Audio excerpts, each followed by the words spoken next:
나는 기씨다. 일하고 있다. 나는 35살이고 성인이 되어서는 계속 일하고 있다. 지금 일하고 있는 곳은 목재소다. 아주 거대한 나무들이 들어오면 그것을 보기 좋게 잘라놓는 곳이다. 힘들다. 그래서 나는 담배와 커피가 많이 늘었다.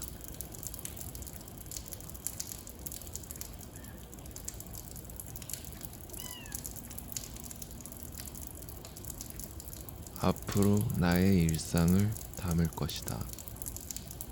일하는 것, 노는 것, 그 무엇이 되었든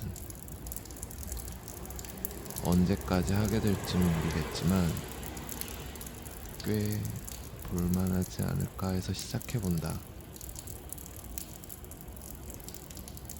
재미는 없을 것 같다.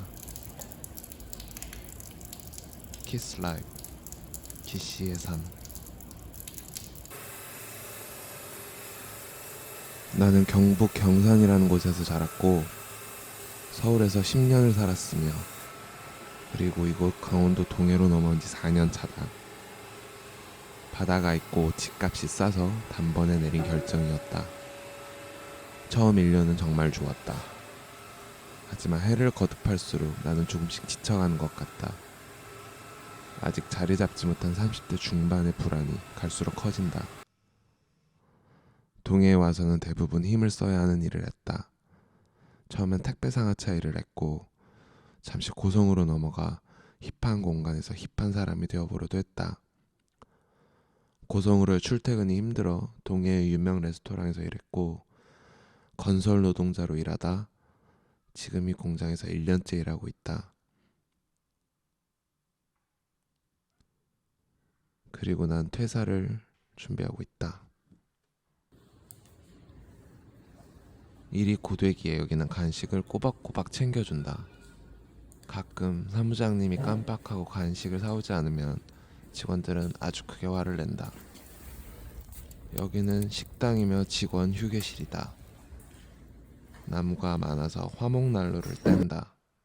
따뜻하다.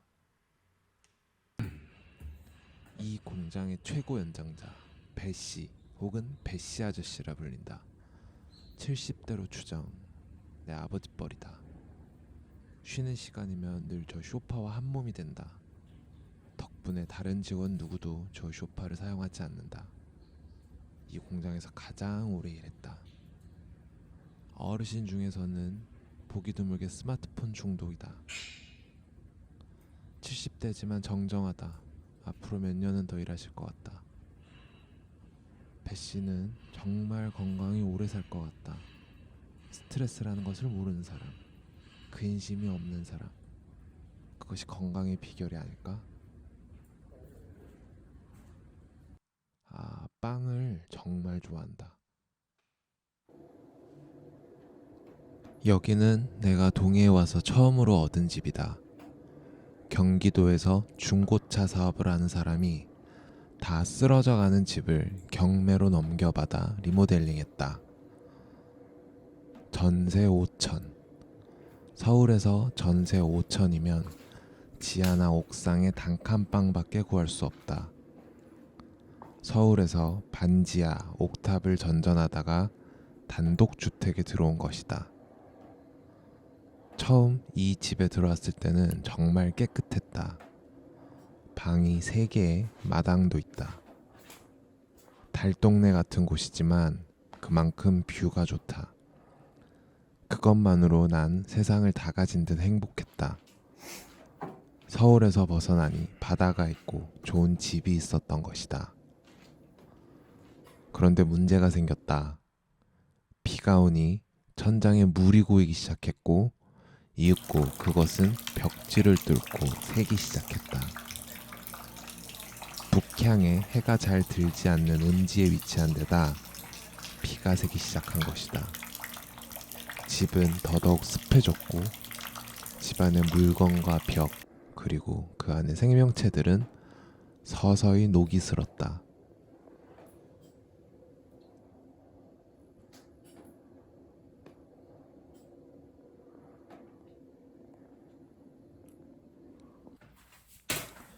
그래도 그렇게 3년을 살았다. 떨어지는 비는 닦아내고 가습기를 3대씩 돌려가며 살았다. 집주인에게 수리를 요구했으나 들은 척 만척이었다. 그는 나와의 계약 이후 집을 팔기 위해 여러 사람을 만났지만 실패했다. 난 생애 처음으로 얻은 전셋집이었고 전세 이자가 부담되지 않아 굳이 이사를 생각하지 않았다. 저렴히 이 집에 계속 살았다. 이 시기에 나에겐 강아지가 한 마리 있었다. 서울에서 마지막으로 다니던 직장에 사장의 반려견 찐이. 사장은 너무나 바쁜 나머지 찐이를 혼자 방치하는 일이 많았다. 어느 날 방문한 사장의 집에서 오랜 시간 방치로 깡 말라버린 찐이를 목격하고 찐이를 나의 집으로 데려왔다.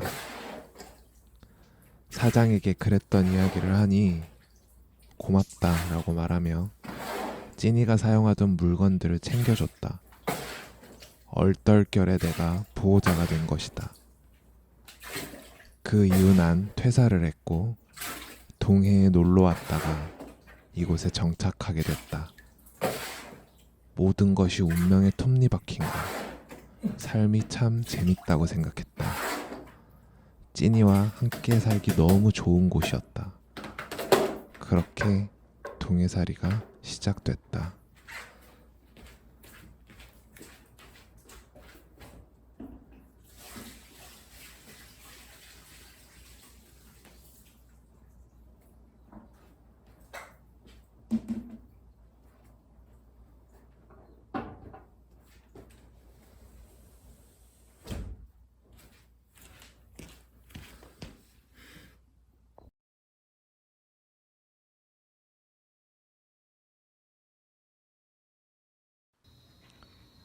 평화로운 나날을 보내던 중 또 다른 생명체가 찾아왔다.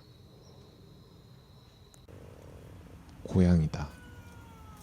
동네에 길고양이는 많았지만 찐이를 보는 순간 모두 도망갔다. 그러나 이 고양이는 도망가지 않았다.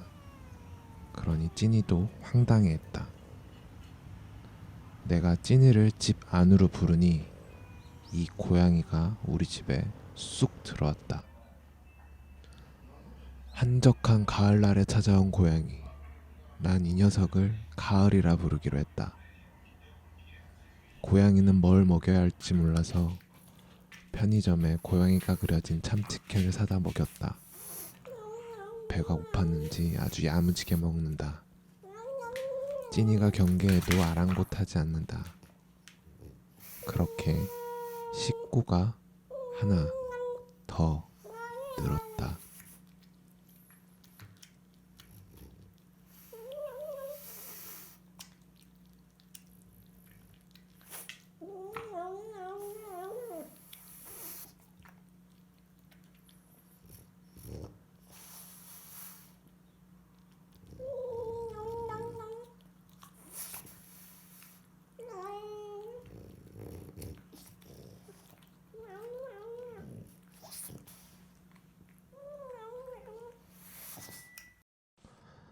그렇게 우린 행복한 시간을 보냈다. 겨울이 오고 오래된 집이라 많이 추웠지만 셋이서 서로의 온기로 첫 번째 겨울을 잘 버텼다. 지금 와서 생각해보면 참 행복했던 시간임이 틀림없다. 겨울엔 비가 잘 오지 않아 물이 새지 않았고 눈은 천천히 녹아 스며들지 않았다. 그랬던 집에 이제 나 혼자 남았다. 가을이는 봄이 오자 집을 나갔다. 내가 중성화를 시켜주지 않았다. 핑계일 뿐이지만 내겐 여유가 없었다. 가을이는 수컷이다. 찐이와 늘 함께였지만 난 역시 부족한 보호자였다. 난 혼자 살고 일을 해야 하는 사람이었다. 그리고 놀고 싶을 때는 놀아야 했다. 찐이는 혼자 집에 있는 시간이 많았다. 나 역시 전 보호자와 같은 사람이었다. 오랜 고민 끝에 부모님 댁에 찐이를 맡겼다. 집에 있는 시간이 조금이라도 많은 부모님의 곁이라면 찐이가 더 행복할 것이라 믿었다. 난 찐이와 3년을 함께 살고 이런 결정을 내렸다. 그런데 아버지가 아프시다. 이전에 종종 뇌졸중 증세를 보이시다가 최근 위암 판정을 받으셨다. 아버지는 계약직 화물 노동자다. 계약직 화물 노동자는 쉴 수 없다. 개인 사업자로 소속되기 때문에 아버지가 결근을 하게 되면 그 일은 동료들이 나눠서 처리해야 한다. 택배 기사들과 같은 관계다.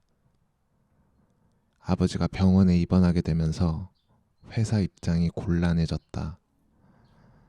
당장 동료들이 일을 분담해줬지만 아버지의 병세가 언제 괜찮아질 것인가에 대한 불확실성이 서로에게 큰 난처함으로 다가왔다. 난 엄마에게 이 전화를 받고 당장 고향으로 가겠다고 했다.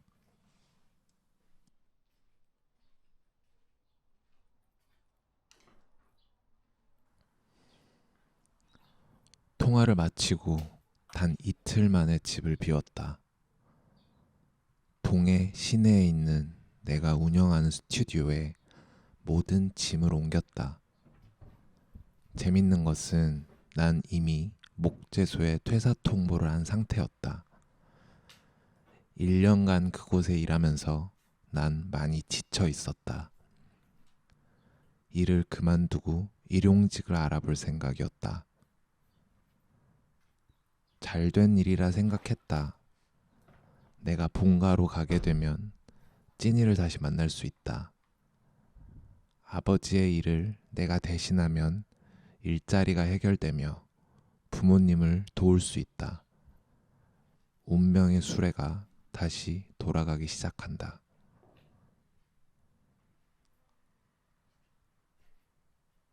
35살의 봄, 운명의 수레는 날 또 어디로 데려갈지 참 궁금하다.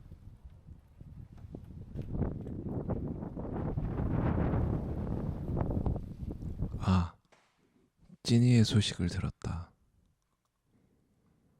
어머니가 다른 집에 찐이를